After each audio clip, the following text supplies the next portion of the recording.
Hello, this is Kevin Benedict, Senior Analyst with the Center for the Future of Work at Cognizant. And I want to thank you guys for joining us today. I'm really excited. I have as a guest speaker today, Braden Kelley, and he's the author of the book, Stoking Your Innovation Bonfire, and an upcoming book called Charting Change. Thanks for joining us today, Braden. Thanks, Kevin. Thank you for having me.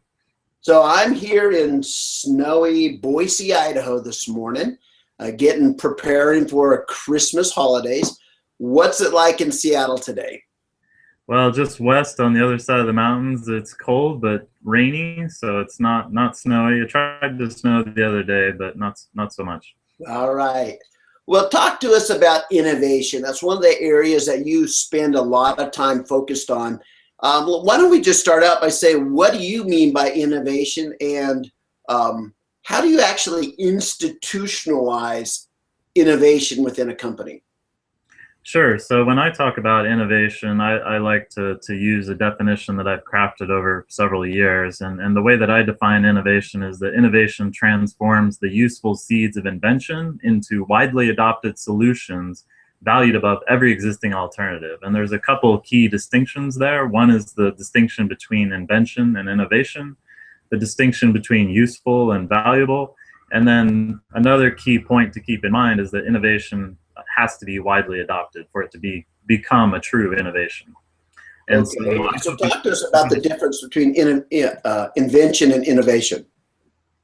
Yes, so invention is more about creativity and creating something, and that something may have usefulness to people, but that's not enough. Then you have to look at how you bring that to the marketplace, how you look at helping people understand how it's going to fit into their lives, how you help people access the value in the solution that you've created. So there's more than just creating a new possible solution or a new widget. Or a new service. It's a lot more than that, and that's where people oftentimes fall down, is they just create something and then they don't do the other steps about helping people access the value and helping people understand the value and how it's going to fit into their lives. I think in pop culture, people think of innovation in terms of the mad scientist, the kind of the rogue engineer who comes up with some great idea, but you can't base a business model on rogue or individual mad scientists. You need to really institutionalize innovation within the very fibers of a company. So how do you do that, Braden? Well, the first step is to start by creating a common language for innovation. And so that begins with a definition, but it also begins with creating a vision, strategy, and goals around innovation, and ideally helping people understand how that vision, strategy, and goals for innovation line up with the company or the organization's vision, strategy, and goals. And then also it involves looking at the structure of the organization and how you reward and compensate people and a lot of other things to really build a strong foundation for continuous innovation. Wow. So yeah, that's a big deal, because innovation is not always, people or the employees within a company do not always see innovation as their responsibility. So, what are some of the ways you've seen companies successfully build innovation so people really adopt that as their own mantra? So a lot of companies that are doing it successfully start by first building that common language for innovation, and then they start also by making a very visible, very public, and very long-term commitment through financing, through the creation of a small core team to manage the process, and then by also investing in skills training to help people understand better how to come up with new insights, how to ideate, how to develop their ideas, how to collaborate to further them towards completion and launch in the marketplace, and to sprinkle people throughout the organization with that knowledge on how to facilitate innovation in a more accelerated way, so that the core small team is organizing the process, and then people are spread throughout the organization and helping to spread the knowledge and helping people make their ideas stronger and connecting people as well. And so the organizations that do it well have made a long-term commitment and don't view innovation as a project. And unfortunately, that's how most companies think about innovation, is they innovate as a project, and they innovate when they're being eaten by their competitors. Wow. And yeah, when I think of innovation, I really think about it in terms of making you competitive, because without innovation, you lose your ability to compete. Do you Right. agree It's with about that? reinvention. Companies have to continuously reinvent themselves, and innovation is one of the key ways that you do that. So on that note, let's switch over to another topic, which is closely related: digital transformation. That buzzword is everywhere today, and it's uncomfortable for many companies. Talk to me about what do you mean when you say digital transformation, and where do you see it happening? Sure. So a while back, Linda Bernardi, who's a chief innovation officer at IBM, and I wrote an article about how you're either a technology business or you're out of business. And when I talk about digital transformation and why I think it's important for companies is that it used to be that you were a company with an IT department. And increasingly, companies have to consider themselves to be a technology business that happens to serve a particular set of customers in a particular industry. And so those skills that companies have to develop, the architecture that they have to put in place to drive a digital business is very different than what they might have in place today. And that's where digital transformation comes in, is it is about taking that company structure that we have today, where you have a company in an industry with an IT department to create the technology to serve the business, to a technology business that is laser focused on a particular industry and a particular set of customers and serving their needs as well as possible. So Braden, are there particular technologies which are really pushing or motivating companies to engage in digital transformation? Well, I think that what's really pushing companies to engage in digital transformation is that over the last several years, the expectations of customers have transformed dramatically. And so that's leaving companies struggling to catch up. And the way that companies have been approaching new technologies like social media and mobile has been to bolt on an approach. And that's not necessarily the best way to connect with customers. And so you can't just add on some social media technologies or some mobile technologies and think that you're done. It really, to truly serve the customer and meet their expectations, you have to transform the business and sort of start over and start from the customer and work backwards again, looking at the technologies that are available today and how you can use them to best meet the expectations of customers. Here at Cognizant Center for the Future of Work, we talk a lot about SMAC, the social, mobile, analytics, and cloud impact. And those are kind of four forces that are really driving innovation.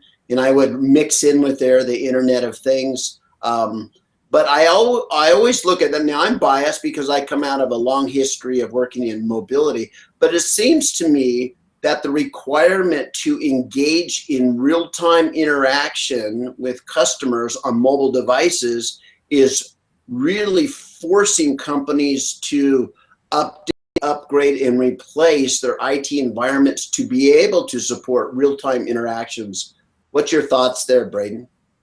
Well, I think that the world changed the moment that we all started carrying around a computer in our pocket that happens to make phone calls. People don't carry around phones anymore. They carry around a computer that makes phone calls, a computer that sends text messages, a computer that does email, that does all these other things. And so increasingly, companies are connecting with their customers through the mobile device, and the customer is expecting to be able to pull that mobile device out of their pocket and get access to the information that they need to perform the transactions that they want to perform, and all of the other aspects of connecting with a business that we try to do today to satisfy them.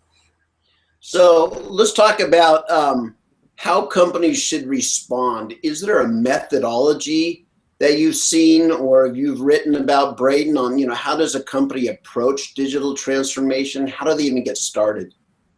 Well, my first book was about innovation, and really it's about helping people identify and remove barriers to innovation, because I really saw a lot of people struggling with how to innovate in a repeatable fashion. And so my books really focus on helping people build that common language of innovation, build that strong infrastructure.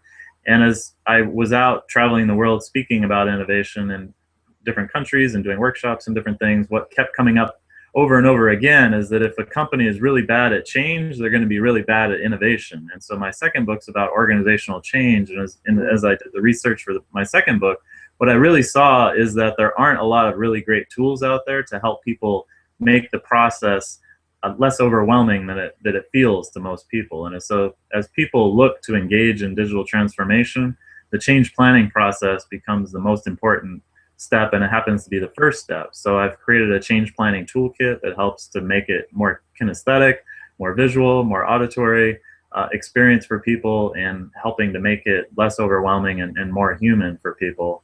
And the book introduces it. The toolkit's available for purchase already online. And so the idea is to really help people break that process down and to make it more visual so that what seems really overwhelming can be made digestible for people, and you can find the right pace to have a more agile change approach. So let's talk about that, Braden. Why do individuals, why do us humans fear change so much and really resist just about any institutional change? Well, I think that there's a number of reasons why people resist change, and most of it centers around fear, around loss of mastery, and other aspects about the human psychology like that. And so the first step is to really understand the psychology that is surrounding the change and how people might resist, and who might resist and who might actually help, and really try to figure out where people are going to be fearful, and then work to create the right communications, the right approach, pull in the right people up front so that some of those assumptions that you might be making, or some of those barriers that you might not be anticipating that might trip you up later, can be uncovered up front. And you can start to build that alignment early in the process and maintain that alignment by having a visual artifact to refer to as people go through the process. Yeah, I read a lot from a military strategist, one of the, matter of fact, brightest military strategists of the 21st century. His name was John Boyd. He was a U.S. colonel in the Air Force here in the United States. And he talks about the fact that nothing will ever be the same again. It's always moving. It's always changing. So what we really need to focus on is having tools that allow us to thrive in an environment of constant change. Right. But it seems like a lot of within change management, people are always looking to get back to a static position where things used to be or where things don't change. That's not realistic anymore, is it, Braden? No, the only constant is change, and most people would say that change is accelerating. And so in my mind, the key is to get better at change, and one of the ways to do that is to have as many people as possible familiar with the process that you're using, and to have a process that helps to visualize and helps to contextualize the change for people, so that people start to expect change, to want change, and thrive in that environment where things are changing, and look to help you make the change successful rather than fearing it and resisting it. Thank you so much for sharing your insight with us today, Braden. Where can people find your books? And let's talk about your books one more time. So the book that's already out, Stoking Your Innovation Bonfire, I imagine that's available on Amazon? Yes, that's on Amazon and all other fine book retailers. And the other book that's coming out in February, Charting Change, is already available for pre-order and was briefly the #1 new release in business management, even though it's not available for sale yet, and or at least available for delivery. It's available for pre-orders. And so people can also find information on my website about the books and the change planning toolkit at bradenkelley.com. That's KELLEY.com. Braden, BRADENKELLEY.com. Thank you so much, Braden, for joining us, and I wish you a Merry Christmas. Thanks, Kevin, and you too. And thank you all for joining us today, and enjoy your holidays.